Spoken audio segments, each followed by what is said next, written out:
Hello, folks. Welcome to another edition of Marketing Cheat Codes. We have an awesome show today. Somebody whom I've looked up to for a long time, who's pioneered the digital asset management space and is really driving the community around digital asset management. David Lipsey. David, welcome to the show. Ed, it's so nice to have a chance to catch up. Always great. We have so many good conversations, and to appreciate the chance to help continue to rise the tide and see where DAM can go. Love that. So strategist, thought leader, you've done so much. The community around digital asset management, I feel like that is your, I think it's your why, but I don't know. I want you to tell me. You do so much more giving than you do taking to that community. What led you there? And then we'll go back to where it started. But talk to me about your passion for the community that surrounds DAM.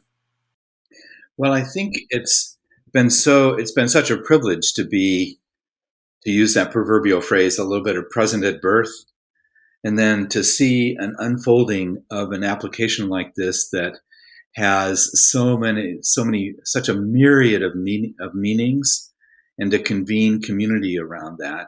I think that the concept of community and of having the chance to almost be in a persistent roundtable of what else can we do and what can we do together to grow it's motivational to me.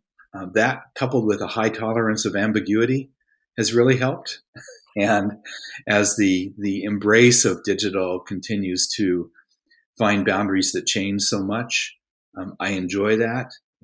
I enjoy trying to respond to the organizational challenges that presents, or provide insight into that, and I really have seen the landscape of this like that since the very early days of what we now call digital asset management and the broader digital marketing world that's continuing to unfold.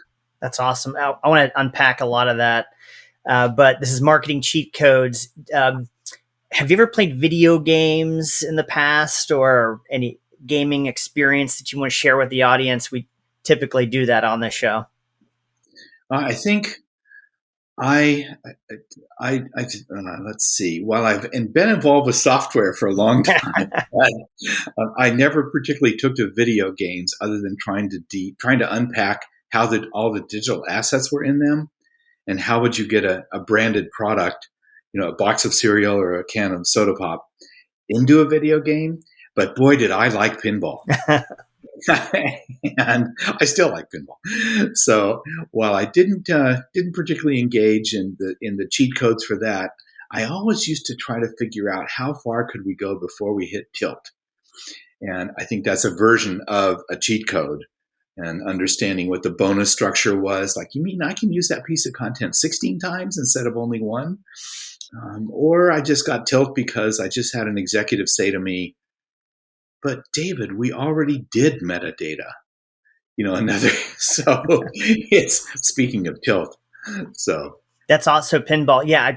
My favorite pinball game, it was actually the band Kiss, pinball machine. That was the one that I was addicted to. I kept coming back to at the local pizza shop.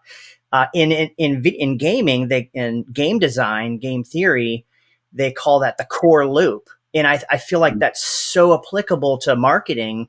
What is it that we're doing that keeps bringing folks back, bringing your customer back to consume your content experiences, back to the brand? There's so much, I think, of a parallel there that we need to think through. Do you find that to be true? Is that when we think about building experiences and where DAM fits in, it's this mission to bring folks continuously back to engage? I do. It's one of the things that makes DAM very challenging. DAM always sets a taproot in somewhere in an organization. It usually gets going. It's very often marketing, and we get the answer to a lot of questions. Where's my logos? Where I can now do things I couldn't do. The images we used last year, the video we just put out, I can transform it for social media. And there's a pretty invariable pattern that occurs where DAM gets going, and we'll say it gets going in marketing because that is the most common budget that enables a dam acquisition and initial use. And then word gets out. Word spreads around a little bit. Like somebody will come over and kind of knock on the marketing door and go, "Hello, I'm here from trade shows.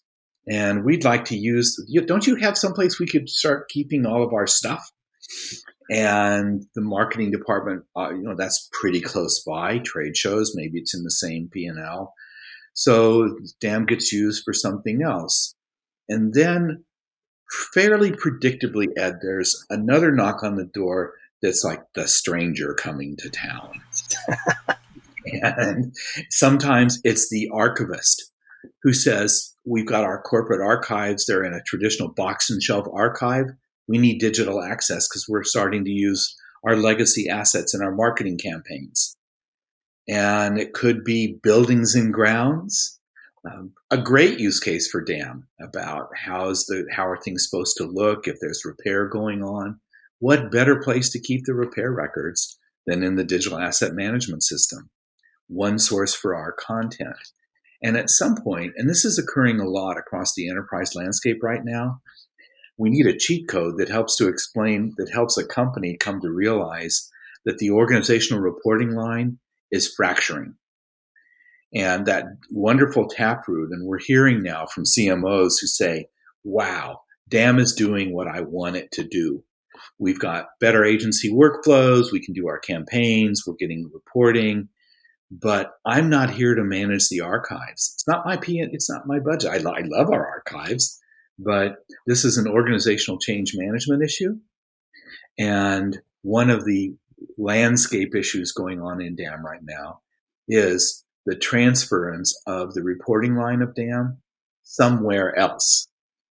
I was involved in an executive meeting 2-3 weeks ago with an executive vice president of digital capabilities.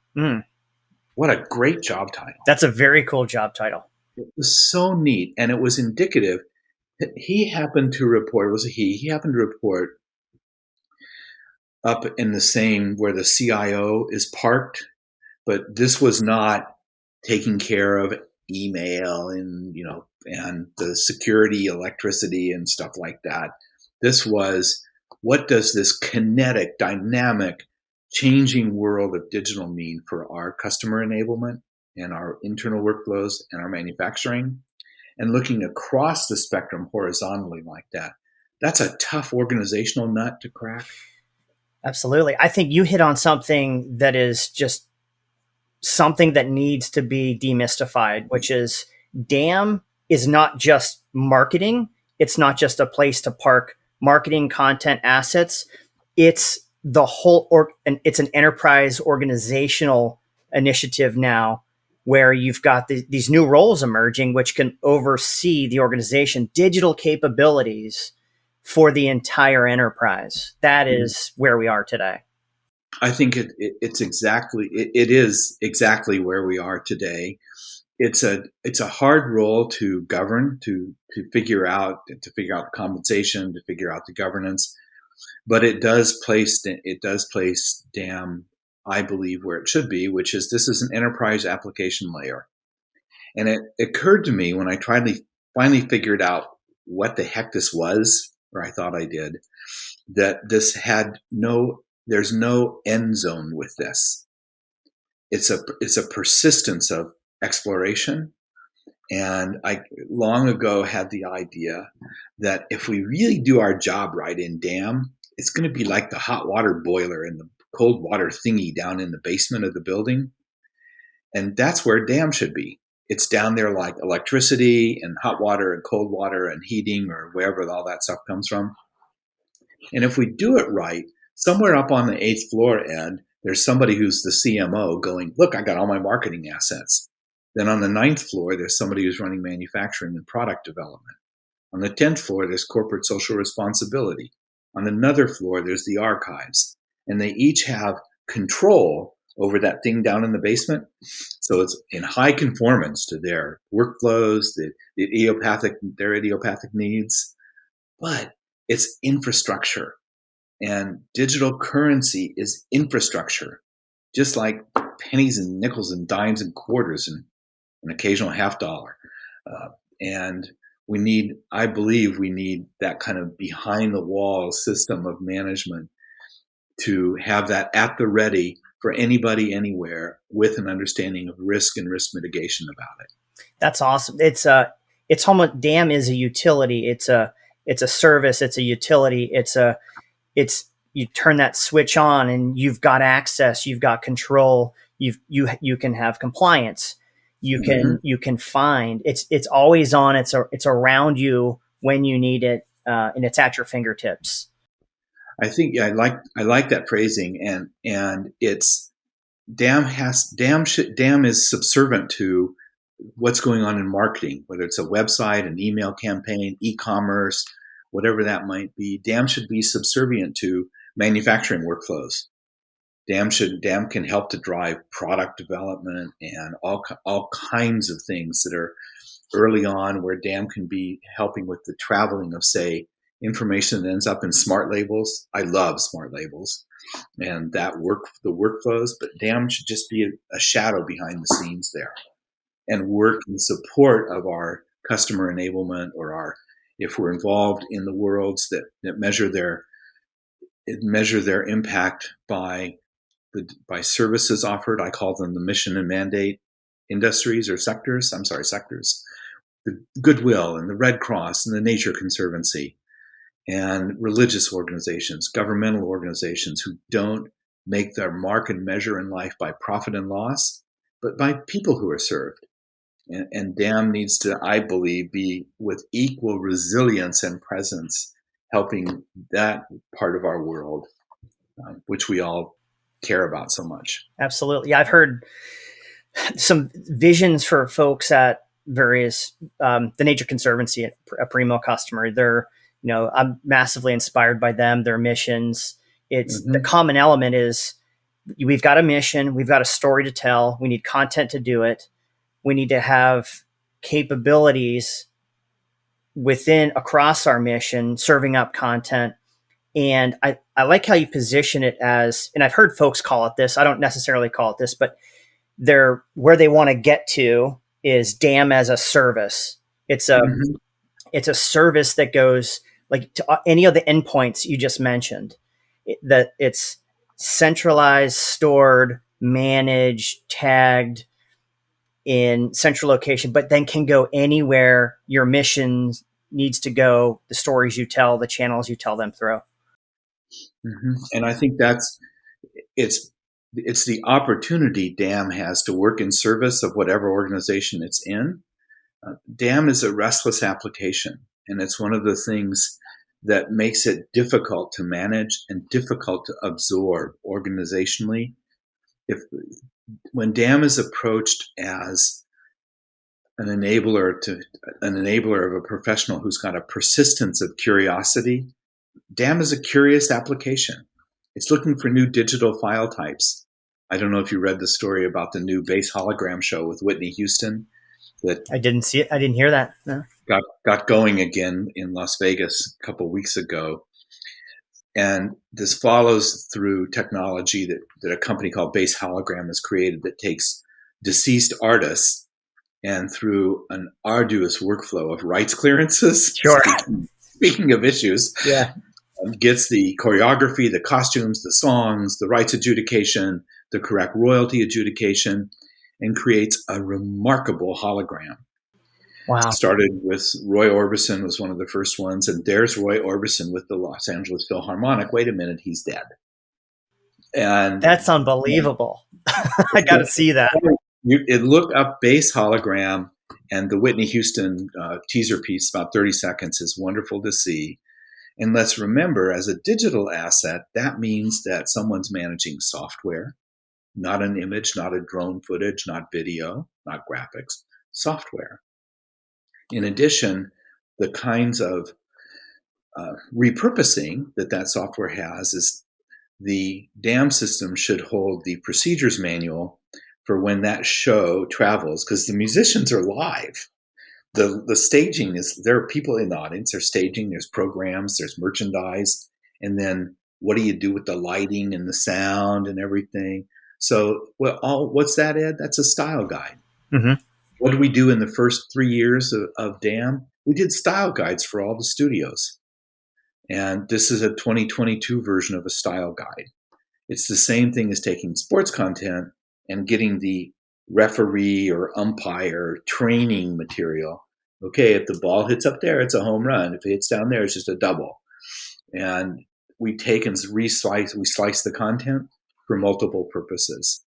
And new digital file types provoke this, and also it can drive management crazy. Yeah. Because unlike other infrastructure, you don't want your hot water pipes messing around. They got to work. Well, this application provokes ambiguated endpoints. And it's one of the greatest difficulties in overseeing its growth, that it doesn't, because it will cause itself to not be pigeonholed as, yeah, boy, I got all my images ready to go.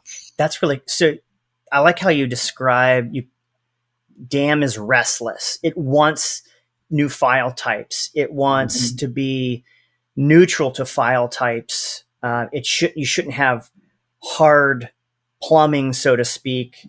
It needs to be able to adapt and be agile. You mentioned, I've heard you say something like silly putty. What was your statement around DAM is like silly putty? I think that's a really good visualization of it. I think it is fun, and it's fun because it awakens within us a lot of fun memories as being kids, and taking the Sunday printed newspaper comics that were in color. Put it right on there. Yeah. Roll that putty egg on there, and it's still sold today, and kids still have fun with it today. And I think DAM is like a big thing of silly putty. It's its own version of a Rorschach test. DAM, there's no inherent or intrinsic value to DAM.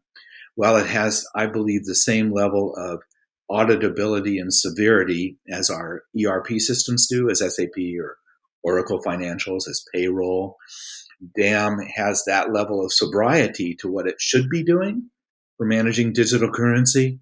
But then it's got this other kind of, it's a little playful, maybe, because silly putty should be a little bit of play. But DAM reflects the changing digital social history that we're living in. And in that way, it is like silly putty, except it's rolling over our lifetimes, and it's rolling over all these amazing technologies for production, like the base hologram.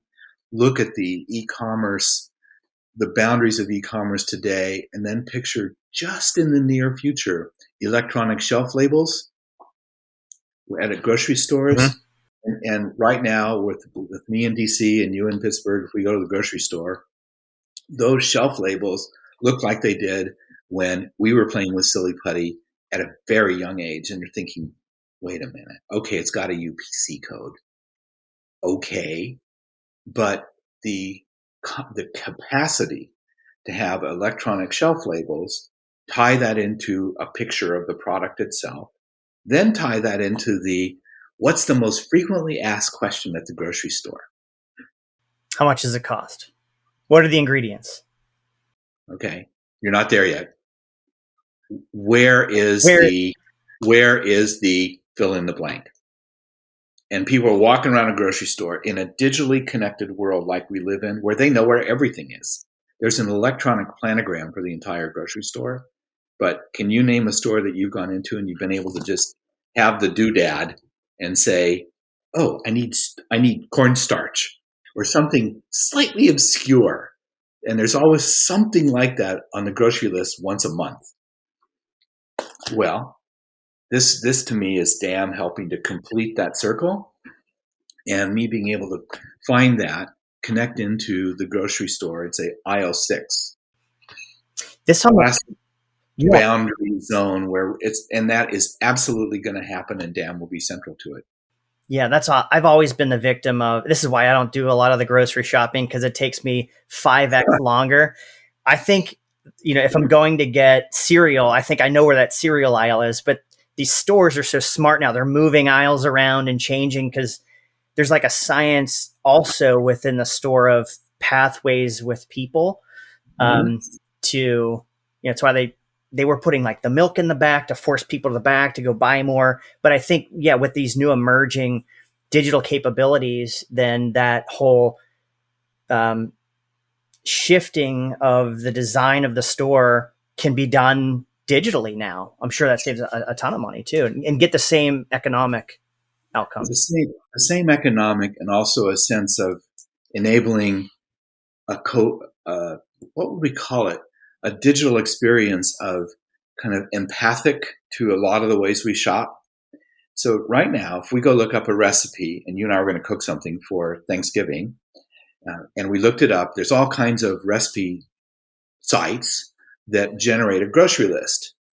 This just takes that to the next level. And if your store of preference is here in DC, it could be the Ahold store that we have is Giant Food.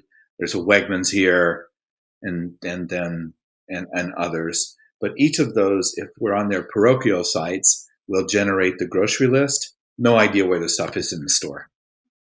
I'm thinking, what?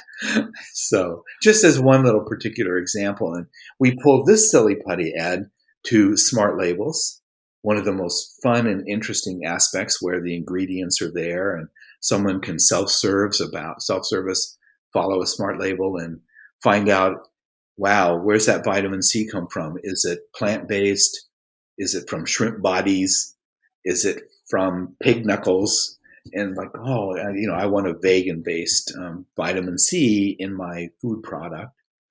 Fun recipes for kids, country of origin for the fabrics that are used in the shirts we both have on, smart labels, washing instructions if you happen to be the laundry elf in your house. We won't ask you about that, but we'll keep going. So, and is it substantiated on the blockchain somewhere that it's true, like really came from shrimp or whatever? So David, this is marketing cheat codes. I know you brought an awesome, very powerful cheat code here today. You mentioned curiosity. Mm-hmm. That is something that is so powerful. I try to wake up every day and I always want to be a student. I've got the growth mindset. In the growth mindset, it's required to be curious with everything. Talk to me about why that's so powerful and it's your cheat code. Well, I think it is my core cheat code, a persistence of curiosity. I've thought for a long time that if we have a well-formed digital asset, it is like a suspended hologram hanging around, and it's emitting information about itself so that those who are curious can find me.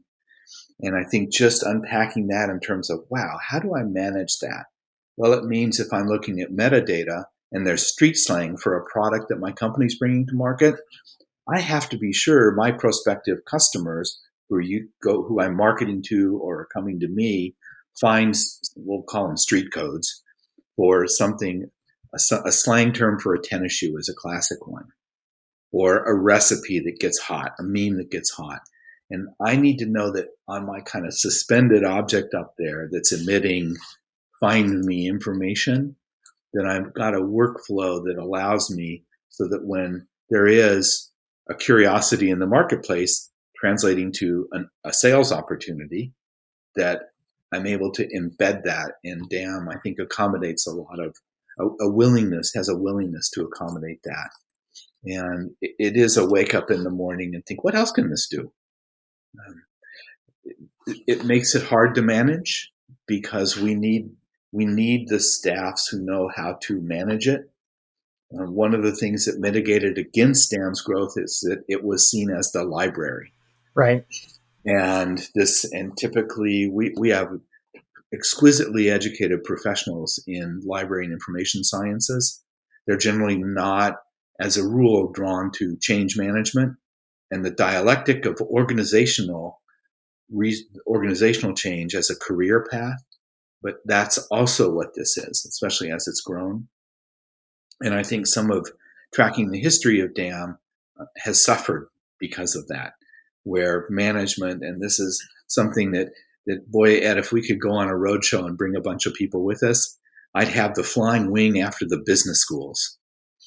And I'd be so honored to help the business, where we're training the MBAs of our executive leaders to understand these cheat codes and to understand the pervasive nature of these technologies and the impact on how their entities are going to work, wherever they end up going to work, running a museum or running a multinational corporation. Let's. I want to know what what are you working on today? Your big projects. You talked about that. I know you're doing something absolutely special with Rutgers University. I found when I found out this existed, I literally fell out of my chair. I talk to the folks about what you're doing in higher education, this program you have, and just a little bit more about how it came to be. Thanks for that question. An utter delight to have been approached by Rutgers, Yona Levinson and I, formerly of HBO, now with AdID. And we were approached by Rutgers about 3 years ago, where the dean of the School of Communication and Information Sciences, Lilia Pavlovsky, said, I think there's an opportunity for a professional program. It's probably going on maybe close to 4 years ago now. And Yona and I had the chance to meet with the head of professional education, professional programs, and the dean. And we pitched the idea. There was no place to go find damn education. There's a master's degree, which is a very different, that's not a kettle of fish. That's like a trawler of fish. And we put together a proposal. Rutgers accepted it. And in September of 2019, we started the first cohort. We're nearing 600 course completions. Wow. It's just a joy. And to finally have been able to have found that windmill and quit tilting at it, get it stood up. We just hired our 10th faculty member. And there'll be a new class that shows up in January about managing video assets. And it's the building blocks of DAM plus some things that make it special. DAM, there's a course on rights. There's a course on managing video assets. We have a course going on right now about DAM for GLAM. I heard about that. Yeah. It's a lot of fun. And what we're trying to do here, this is professional education. And it's for DAM managers who, nobody went to school to be a DAM manager, but there are thousands of DAM managers. And we love having our DAM professionals in the program. In addition, we live in a country where we have professional programs and we have community colleges. And these create lattice work for careers and for the satisfaction that we want to have in our daily life. And this program at Rutgers, whether it's this or whether it's professional program anywhere that we have, offer an enablement of opportunity for one's career. And we have a lot, usually about half of any one class are someone who's making a career change. And what a delight that we have. And we have institutional structures in our country to facilitate that. So the program at Rutgers is growing next month. We'll have our first symposium, and we're having one of the leading thinkers in social justice for museums is leading a symposium. She's one of the curators of the Smithsonian's 175th anniversary. Wow. And about the digital aspects of remedy and repatriation. A fascinating topical area with presentations from the University of Michigan Art Museum, which has a large show about remedy right now. And this is something in the heart of much of this, the Anchorage Art Museum and a tribal indigenous museum called the Chickaloo Nation in Alaska, who's creating a virtual museum. Oh, wow. So there will not be a physical return of object, but a return of equity and IP. And of course, behind all of these, in the shadow, are the digital tools that make this possible. So That's phenomenal. It'll be announced actually. Hopefully this week, everything will be ready at Rutgers, and we'll finally get the announcement out. But there'll be much coming, and it's just felt like a real career accomplishment for me to have that program get going at Rutgers. That's phenomenal. And David, I love everything you're doing. Really appreciate your focus on community, and you're doing things that are much higher level than just commercial outcomes.